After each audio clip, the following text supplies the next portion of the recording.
Hello, everybody. This is Wrestling Master One with the Hard But It's Fair, Sad But the Truth podcast. I'm back, and I'm going to talk about the WWE Draft, the draftees, and all the picks. I'm going to give you my 2 cents on them, what I thought about them, what I thought about the draft last night, what I thought about the supplemental draft that just ended 10 minutes ago, all the picks. All the guys have been drafted, and that's the end of the 2011 draft. I'm going to give you what I think about the draft picks and everything else. So we're going to go with the first draft pick was Rey Mysterio. He got drafted to Raw. And this kind of ties in with Sin Cara getting drafted to SmackDown. And a lot of people are saying, why would they draft Sin Cara to SmackDown instead of keeping him on Raw? It was kind of announced, I believe, about 2 weeks before Sin Cara debuted on live WWE television that those two are not going to be kept on the same brands together. I know a lot of people wanted to see Rey Mysterio and Sin Cara face each other or team up. You'll probably see that at WrestleMania 28 next year. Maybe. I'm not exactly saying it's going to happen. I'm just saying maybe. But it was announced that they did not want those two on the same brands together, and it makes perfect sense. And it also makes sense why Sin Cara was drafted to SmackDown. Ever since Sin Cara came to WWE on live television, he's pretty much botched his ring entrance as well as a lot of moves in his matchups, so that way they can edit a lot of his stuff in the ring. So, that makes sense why Sin Cara was drafted to SmackDown and Rey was drafted to Raw. The next draft pick was Randy Orton. Randy Orton got drafted to SmackDown. Obviously, they needed a face on SmackDown, and you kind of knew something was going to happen when both Randy Orton and John Cena got drafted to SmackDown. Because why would they draft both guys over to SmackDown and leave Raw without really a big baby face? So you kind of knew something was going to happen, and it's very similar to what happened in 2005 when Triple H got drafted to SmackDown. They traded 5 guys for him. It's kind of like that with the whole John Cena thing. You knew something was going to happen, whether it was after the draft or during Raw, that something was going to happen between either Orton or Cena. But you didn't know what was going to happen, so that's what happened. So, and it kind of, they had to put a face over there, but you knew they were not going to put both of those guys over there without something happening.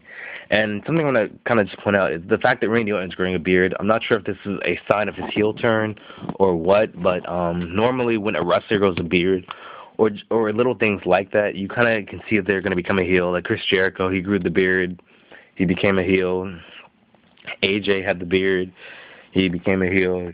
It's just kind of those little things that you can tell that somebody's going to become a heel. Like Triple H, whenever he's a heel, he wears a suit.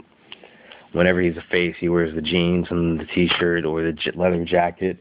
But I have a feeling that Orton might be turning heel. Maybe. I'm not 100% sure. Mark Henry turned heel last night on Raw, which kind of gives away the feeling that I think he's going to have a feud with Christian for the World Heavyweight Championship. And I'm going to get into that a little bit later.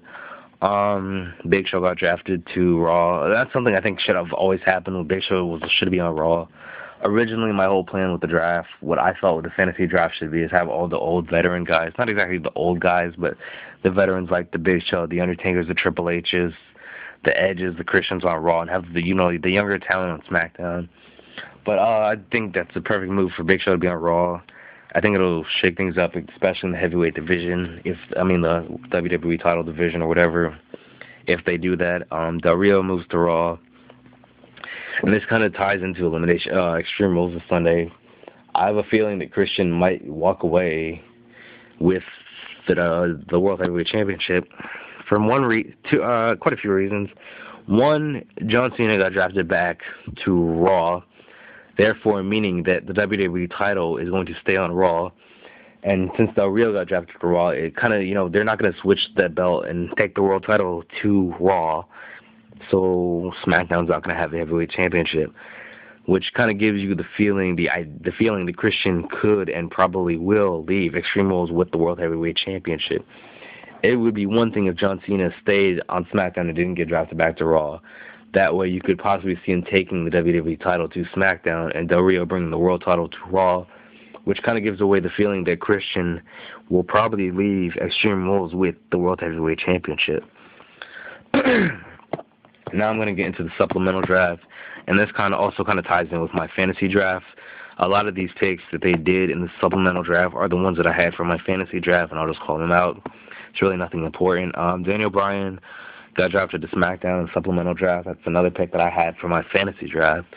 He's going to be able to wrestle a whole lot more on SmackDown and have a lot of good matches with the talent got drafted to SmackDown.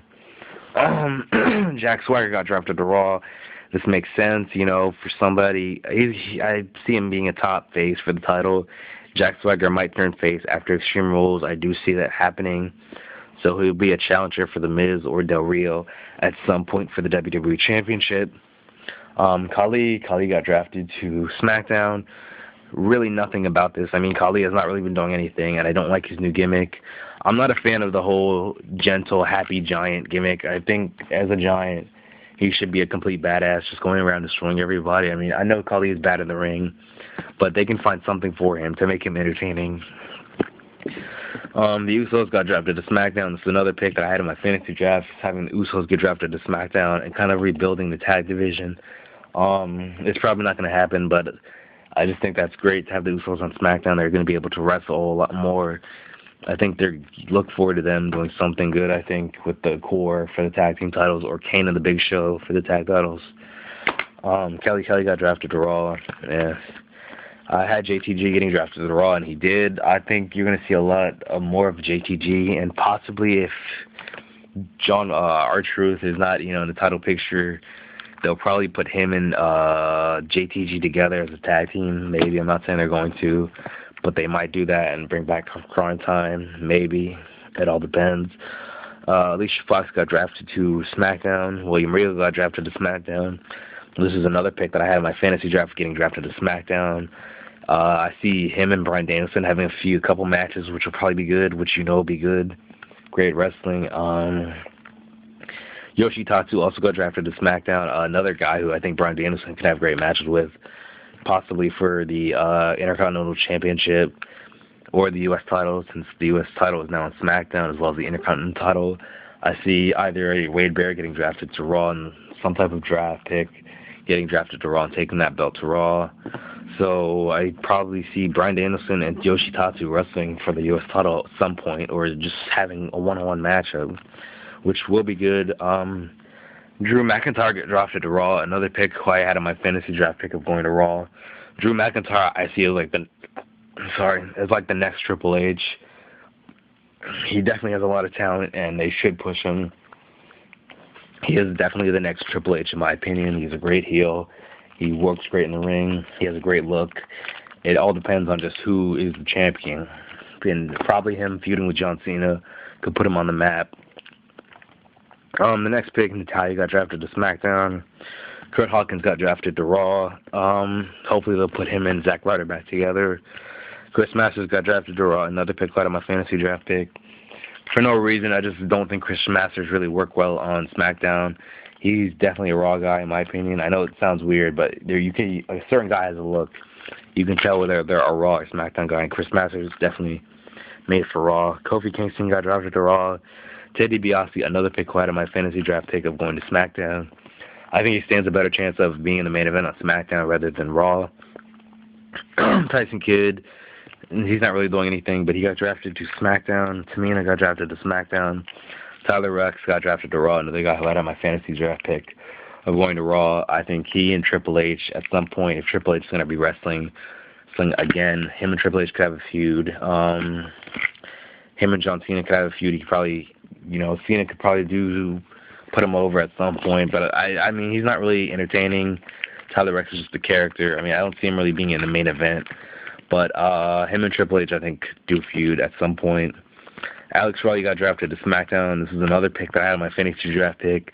I had him and The Miz going to SmackDown, but Miz staying on Raw.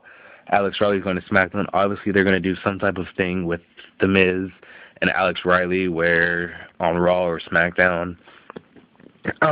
Beth Phoenix got drafted to Raw, which kind of gives the opinion that her and Awesome Kong, who's going to be known as Karma, are going to feud at some point, which is going to be a good matchup. And then Sheamus got drafted to SmackDown, the U.S. champion, which kind of gives you the feeling that either the Intercontinental Championship is going to be moved to Raw, or Wade Barrett is going to be moved to Raw with the title, which will probably have in Wade Barrett moving to Raw and breaking up from the core, having the core on SmackDown and Wade Barrett on Raw.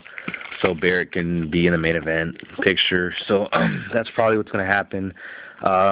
That's the 2011 draft. Email me if you have any questions. The next podcast should be out sometime this week. I'm just going to discuss some things, Hope you guys like the video. Subscribe, whatever. Peace.